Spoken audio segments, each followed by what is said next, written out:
Maswerteng gabi po mga ka-STL. Narito na po ang resulta ng STL Rizal para sa araw na to, 3rd draw, January 29, 2025. Araw ng Miyerkules. Naway ang mga natayaan nyo pong mga numero kanina ay manalo nawa ngayong gabing ito, 8:45 PM. Kaya't kunin nyo na po ang inyong mga tickets. Narito na po ang resulta.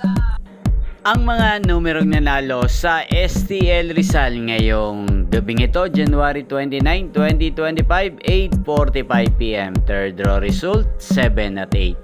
In exact order sa lahat po ng tumaya kanina sa STL Rizal para sa third draw ng 7 at 8. Congrats po sa inyo. At ngayong gabing ito sa STL Rizal, atin pong i-shoutout si Kuya Mardi ng Rizal. Shoutout po sa iyo Kuya Mardi. Naway ang mga tinataya mong mga numero sa Rizal, sana po ay manalo din ngayong gabing ito at sana ay nasa mabuti ka pong kalagayan. Gain din sa lahat po ng mga taga Rizal dyan, shoutout po sa inyo. Naway ang mga tinatayaan yung mga numero, sana ay manalo na rin po. Inyo pong napanood ang resulta ng STL Rizal sa channel na to. Magkita-kita pong muli tayo bukas ng alas 11 ng umaga. Thank you for watching.